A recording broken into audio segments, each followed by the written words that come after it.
How much do you know about your blood? Like you know it is this bright red fluid that runs throughout each corner of your body.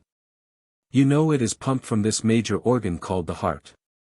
And most importantly, it is what keeps us alive. But why?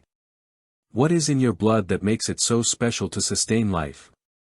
Well, today I am going to answer this question and specifically talk about the formed elements, aka the cells in your blood that actually do the heavy work and allow you to live. Now, without further introduction, let's start the video.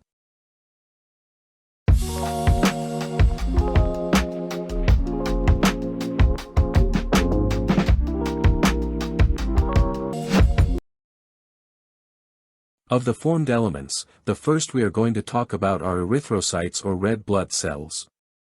Red blood cells are biconcave disc-shaped cells with no nucleus or mitochondria. They are the most numerous with numbers around 20 trillion in adults, and their function is essential for our survival as they transport oxygen to every tissue in our body, and as you probably learned in biology class, oxygen is a big deal for our cells. However, red blood cells don't do this alone as they contain a major protein called hemoglobin, which is also the pigment that gives blood its red color and allows it to carry oxygen.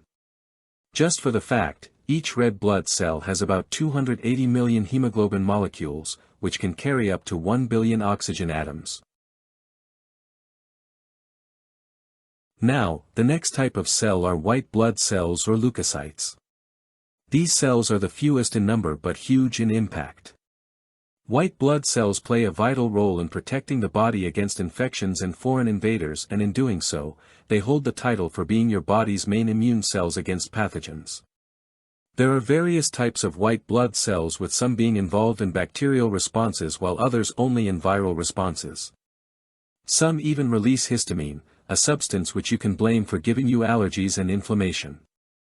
There is a lot to cover about white blood cells, so I will expand more on them in a later video. Now, let's finish with the last type of cell, platelets or thrombocytes. These are cell fragments that arise from megakaryocytes in bone marrow that play an important role in wound repair and blood conservation by forming blood clots. A blood clot is a soft, gelatinous mass consisting of platelets and a tough net of fibrin proteins, as well as red blood cells stuck in the fibrin net. In our body, when a blood vessel ruptures, blood clots not only serve as a plug to stop blood loss but also as a glue to bind tissues, pulling them back together for regeneration. So hopefully today's video provided you with a basic understanding of the formed elements of blood and answered some of your questions about this amazing body fluid. Don't forget to subscribe, leave a like, and comment on what video I should do next. Goodbye, and stay learning.